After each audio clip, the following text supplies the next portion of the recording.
भक्ति स्वामी कृष्ण वेदांत स्वामी। नमस्ते सारस्वती देवे गौरवाणी प्रचारिणे विशेष पश्चात जय श्री कृष्ण चैतन्य नित्यानंद श्री अद्वैत गदाधर श्रीवासादि कृष्ण हरे कृष्ण कृष्ण कृष्ण हरे हरे हरे राम राम।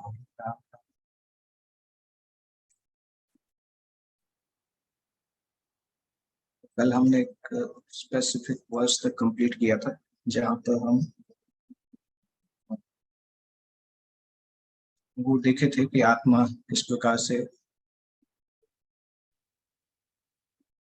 शरीर के पुराने होने पर आत्मा शरीर को त्याग के नया शरीर धारण करती है। उस श्लोक तक हमने किया था। उसके आगे हम चलते हैं।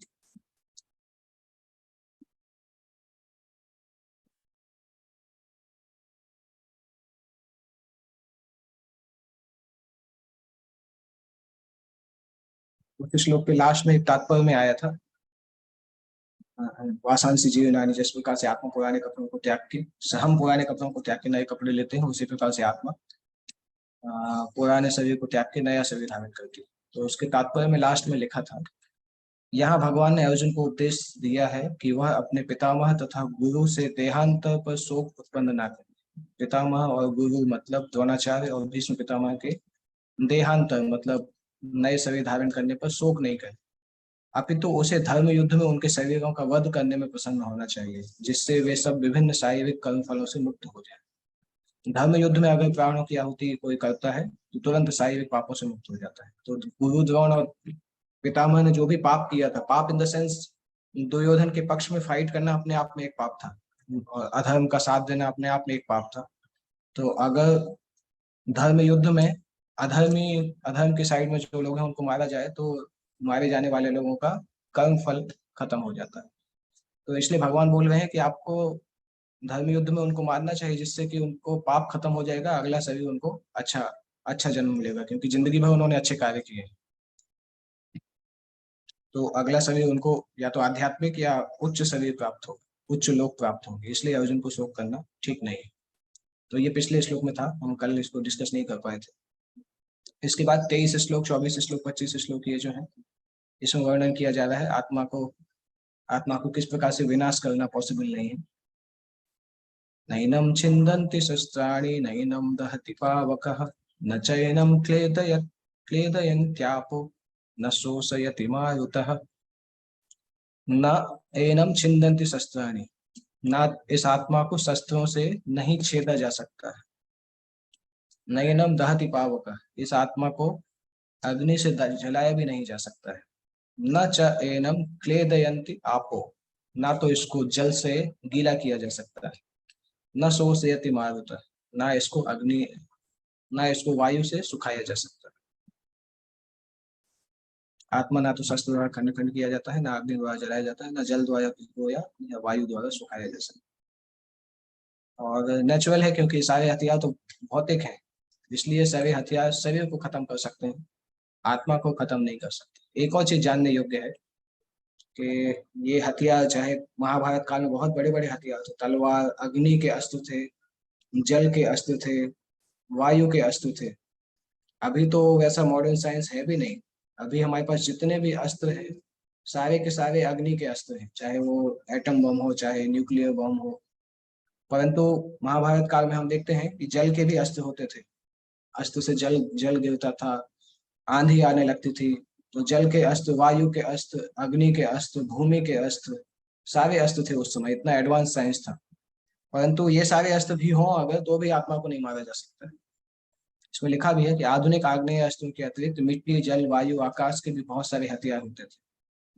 आधुनिक युग के सारे हथियार आग्नेय के अस्त्र में आते हैं, किंतु पूर्व काल में अलग अलग तत्वों के हथियार होते थे। तो कोई अगर अग्नि का अस्त्र फेंकता था तो उसका सामना करने के लिए जल का अस्त्र उपयोग किया जाता था। आधुनिक विज्ञान में वो पता ही नहीं है कि ऐसा कोई विज्ञान होता भी है। जैसे अर्जुन और कर्ण के बीच में लड़ाई हुई थी, तो कर्ण ने जब अग्नि का अस्त्र फेंका था तो अर्जुन ने जल का अस्त्र फेंका था। तो दोनों ने एक दूसरे को न्यूट्रलाइज कर दिया था। परंतु कोई भी अस्त्र हो, कितना भी शक्तिशाली अस्त्र हो, आत्मा को नहीं खंडित किया जा सकता, क्योंकि आत्मा आध्यात्मिक है। तो कोई भी भौतिक वस्तु उसको खत्म नहीं कर सकती। वो चाहे कितने भी हथियार हो उससे खत्म नहीं किया जा सकता। कई फिलोसोफर इसको बता नहीं पाते हैं कि किस प्रकार से आत्मा अज्ञान के कारण इस संसार में आया और कैसे माया की शक्ति में फंस गया। और वास्तविकता तो यह है कि आत्मा भगवान का अंश के समान है, अनंत समय से भगवान के अंश के समान है, परंतु अपनी स्वतंत्रता का दुरुपयोग करने के कारण इस संसार में आके माया से आवृत हो जाते हैं और ये प्रवृत्ति उनके अंदर स्वाभाविक पाई जाती है बद्ध जीवों के अंदर। तो इस तरह से भगवान की संगति से बाहर आते हैं। और फिर जिस प्रकार से अग्नि के अंदर आप देखेंगे तो जब आग के अंदर कोई आग का स्फुलिंग होता है, कण होता है, तो उसके अंदर आग होती है, परंतु जैसे ही वो कण अग्नि से छिटक के दूर चला जाता है तो अग्नि चली जाती है, बुझ जाती है, उस कण में अग्नि बुझ जाती है। तो जब हम भगवान के संग में रहते हैं तो हम सच्चिदानंद जैसा स्वरूप हमारा रहता है। सच्चिदानंद मतलब हम हमेशा सारा ज्ञान रहता है, नॉलेज और एटर्निटी रहता है और आनंद रहता है। परंतु भगवान के संयोग से, भगवान के संग से हम चले जाते हैं तो हम इस संसार में आ जाते हैं। इसे अगले श्लोक में इसी थीम को आगे कैरी किया जा रहा है। अच्छेद्योयम अदाह्योयम अक्लेद्यो सोस्य एव च नित्य सर्वगतस्थाणु अचलोयम सनातनः। अच्छेद्य, अदाह्य, अक्लेद्य, असोस्य, सेम चीजें हैं। आत्मा को तोड़ा नहीं जा सकता है, आत्मा को जलाया नहीं जा सकता है, आत्मा को पानी में घोला नहीं जा सकता है, आत्मा को सुखाया नहीं जा सकता। उसी चीज को भगवान एम्फसाइज कर रहे हैं। और आत्मा नित्य है, नित्य मतलब एटर्नल, कभी परिवर्तन नहीं होता है। सर्वगत है, आत्मा सभी जगह उपस्थित है। सर्वगत का मतलब ऐसा नहीं कि एक ही आत्मा सब जगह है, आत्मा सब जगह है। जैसे इस छोटे से कमरे जिसमें मैं बैठा हूँ, इसके अंदर अनगिनत आत्माएं हो सकती है, ऑब्वियसली हो सकती नहीं है, क्योंकि आत्मा सर्वगत है। आत्मा इतनी छोटी है कि हर हर जगह पे आत्मा पाई जाती है। सर्वव्यापी, स्थाणु, स्थाणु मतलब अनचेंजेबल, और अचल मतलब भी ऑलमोस्ट उसी तरह से मीनिंग, एक सा रहने वाला है। तो ये सारे गुण से पता चलता है कि आत्मा और परमात्मा क्वालिटेटिवली एक दूसरे के समान है और बिना किसी चेंज के लगातार उस तरह से चलते रहते। और ये भी क्लियर है कि आत्मा कभी भी परमात्मा नहीं बन सकता है। आत्मा और परमात्मा में जो मिलन है उसके बाद ऐसा नहीं होता है कि आत्मा भगवान बन गया। आत्मा हमेशा आत्मा के समान रहता है और भगवान की सेवा करता है। वो आत्मा का नित्य धर्म है। वो हम कल की क्लास में, कल हम उसको डिस्कस, नेक्स्ट क्लास में उसको डिस्कस करेंगे। भौतिक कलमश से मुक्त होकर अणु आत्मा भगवान के तेज की किरणों की आध्यात्मिक स्फुलिंग बनकर रहना चाह सकता है, किंतु बुद्धिमान जीव तो भगवान की संगति करने के लिए वैकुंठ लोक में प्रवेश करता है। इसके बाद सर्वगत शब्द बताया जा रहा है।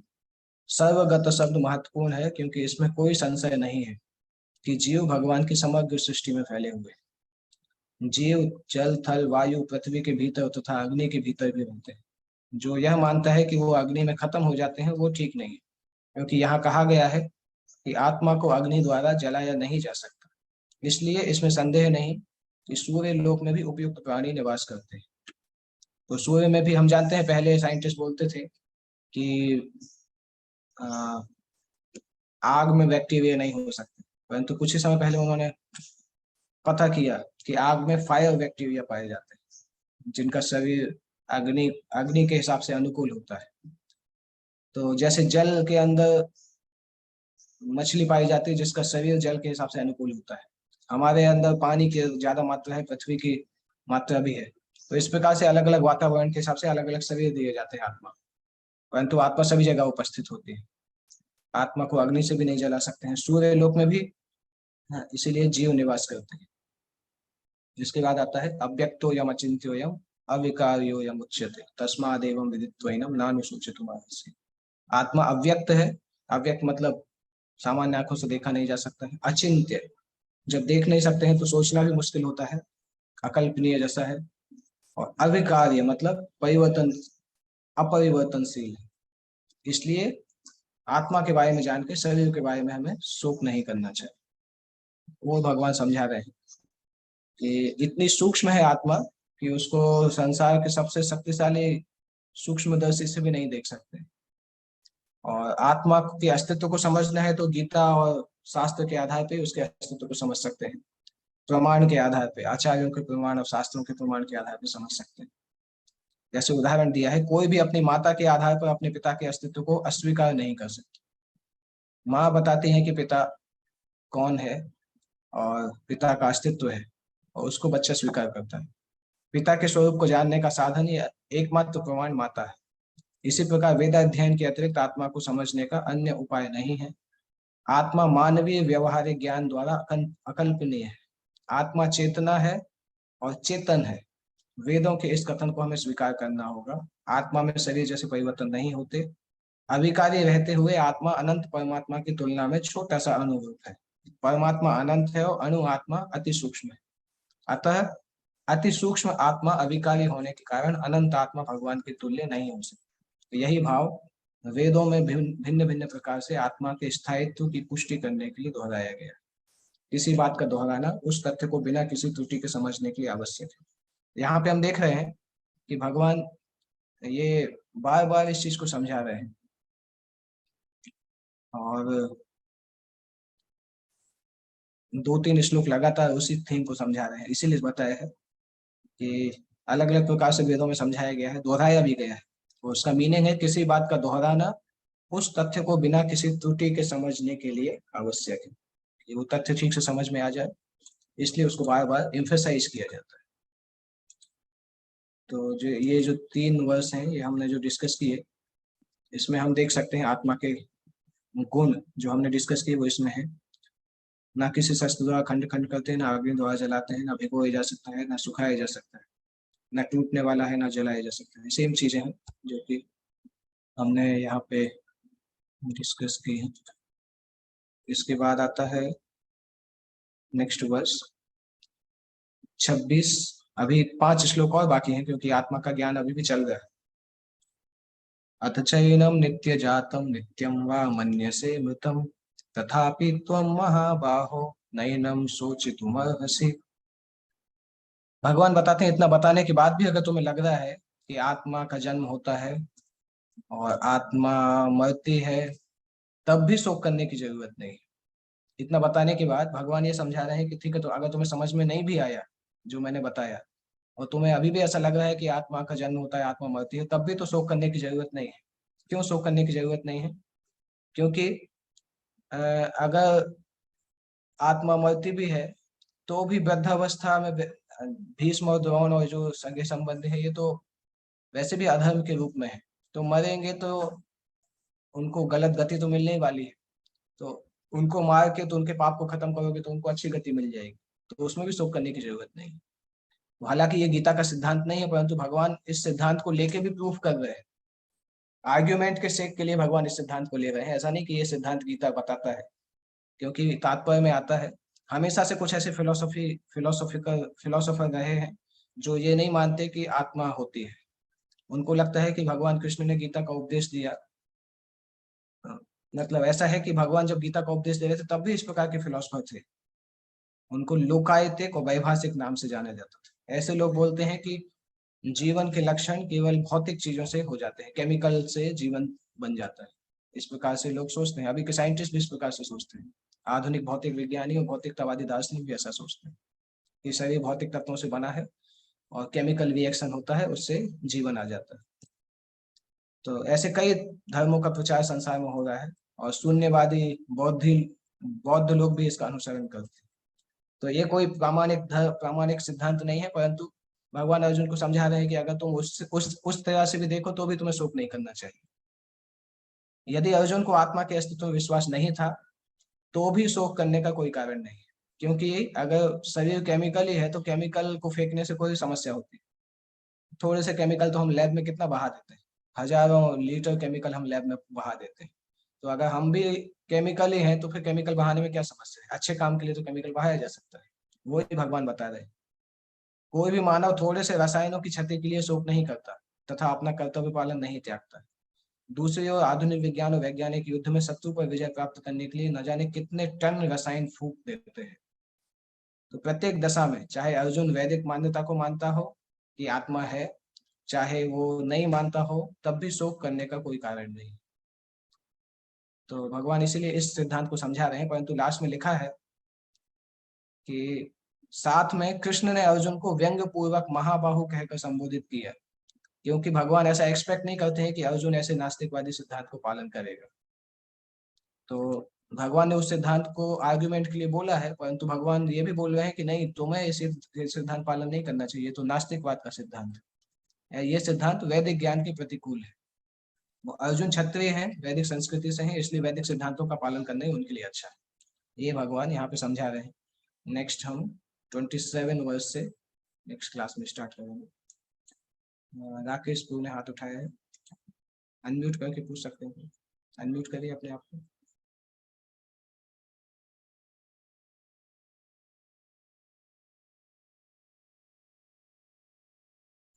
राकेश प्रभु, आपको कोई और प्रश्न है?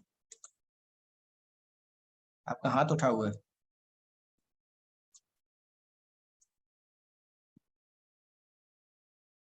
ओके, कोई प्रश्न नहीं है, देन वी कैन एंड। कल हम 27 श्लोक से स्टार्ट करेंगे।